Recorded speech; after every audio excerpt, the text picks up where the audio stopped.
Welcome back to the channel. আর যারা যারা নতুন আছো তারা চ্যানেলটিকে সাবস্ক্রাইব করে নিও, আর পাশে রাখা যে বেল বাটনটা আছে সেটা কিন্তু প্রেস করতে একদম ভুলো না।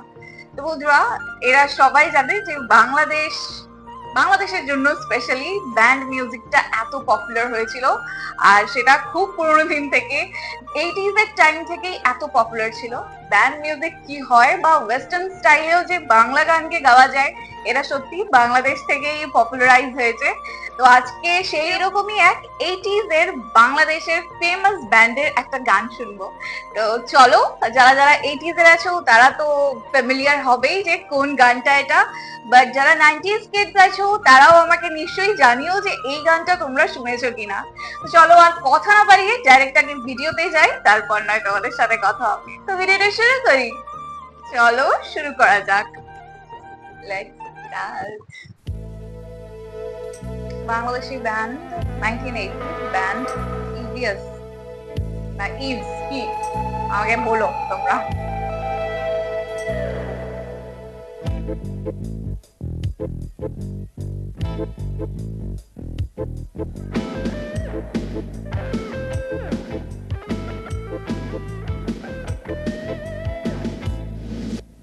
কান পেতে শোনো এই বুকেরই মাঝে কি যে এক তল পাড় যেন টর্নেডো সবল হেনেছে সে হঠাৎ করে এমনি হলে নাকি কাব্যতে কয়ে ভালোবাসা হয়েছে যে প্রথম দেখায়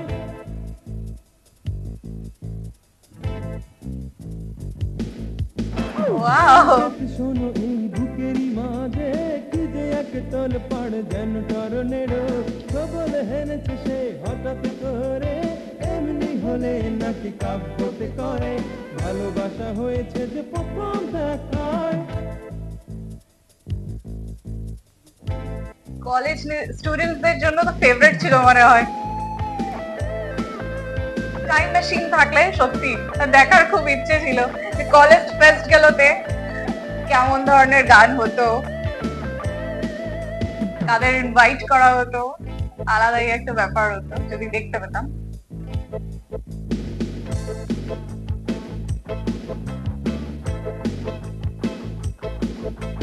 প্রকৃতিতে হয় যদি এমন প্রলয় নছ হয়ে যাবে শতবাড়ি ঘর তখন বুকে তুমি ঠাই না দিলে আমৃত্যু সাথী হবে নীরব বিলাপ প্রকৃতিতে হয় যদি এমন প্রলয় নছ হয়ে যাবে শতবাড়ি ঘর তখন বুকের মাঝে ঠাই না দিলে অনাথ প্রাণ বল যাবে কোথায়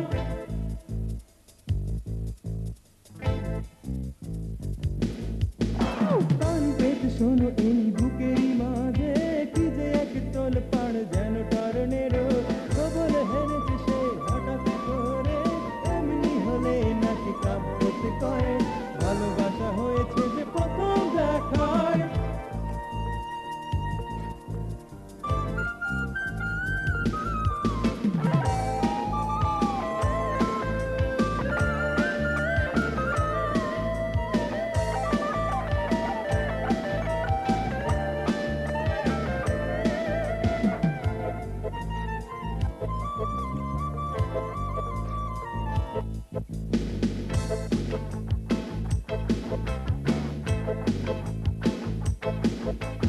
হৃদয়ের ক্যানভাসে একটাই মুখ হাজার সুখের ভিড়ে একটাই সুখ তোমার ছোঁয়ায় আমি ফোটাতে যে চাই কলির মতো এক অবুঝ হৃদয় হৃদয়ের ক্যানভাসে একটাই মুখ হাজার সুখের ভিড়ে একটাই সুখ তোমার ছোঁয়ায় আমি ফোটাতে যে চাই মনের কথা কলি ফুলের ভাষায়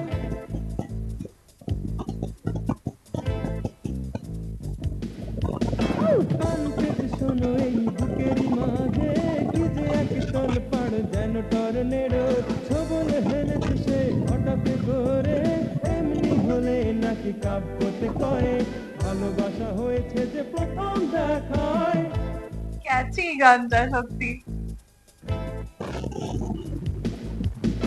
কান পেতে শোনো এই বুকেরই মাঝে কি যে এক তল পাড় যেন টর্নেডো সবল হেনেছে সে হঠাৎ করে এমনি হলে নাকি কাব্যতে কয়ে ভালোবাসা হয়েছে যে প্রথম দেখায়। তো গাইস, গানটা শুনি কাদের কাদের নিজেদের কলেজ টাইমের কথা মনে পড়েছে নিশ্চয়ই সেই দাদারা কমেন্ট সেকশনে লিখে জানিও। আর শুনেই মনে হচ্ছে খুব ক্যাচি গানটা। তো কলেজ যখন ফেস্ট এইসব জিনিস হয় তো নিশ্চয়ই এরকম ধরনের ব্যান্ড ডাকা হতো সেই সময়। জানি না তো হতো কিনা, নিশ্চয়ই বলো তোমরা। তো আমরা মানে আমাদের মা বলতো যখন মারা কলকাতায় যেত, শহরে, গ্রাম থেকে শহরে যেত, কাজিনদের বাড়িতে থাকতো, তখন মা বলতো যে যে ক্যাসেট থাকতো আমাদের সব দাদারা শুনতো এইসব গান, ইংলিশ গান বা এই ব্যান্ড মিউজিক। সেই ব্যান্ড মিউজিক বলে তো কিছু ইংলিশ গান ছিল না, মারা সেই সময় বলতো যে জানি না কি ধরনের ওই চেঁচামেচি আলা গানগুলো শুনে কি ভালো লাগে কে জানে। কারণ মারা অভ্যস্ত ছিল বাংলা, কারণ মারা অভ্যস্ত ছিল বাংলা যে আমাদের ট্র্যাডিশনাল ইস্টার্ন স্টাইলের যে গানগুলো সেগুলো শুনে। তো হঠাৎ করে এই ধরনের যে শখটা, সেটা কলকাতাতে গিয়েই বুঝতে পেরেছে যে এরকম ধরনেরও একটা কালচার আছে। আমার যতটুকু জানা সেটা এটাই যে বাংলাদেশ থেকে এই জিনিসগুলো পপুলারাইজ হয়েছে, ওয়েস্ট বেঙ্গলে এসছে এই ধরনের গানের কালচার। আগে এগুলো ছিল না, মায়ের মুখে শোনা, তার জন্য বলছি। আমার অতটা আইডিয়া নেই, কিন্তু শুনি আশপাশের লোকের থেকে, বড়দের থেকে। তোমরা নিশ্চয়ই জানিও যে তোমরা কোন জেনারেশনের, আর সেই জেনারেশনের পপুলার ব্যান্ড কে ছিল বাংলাদেশে।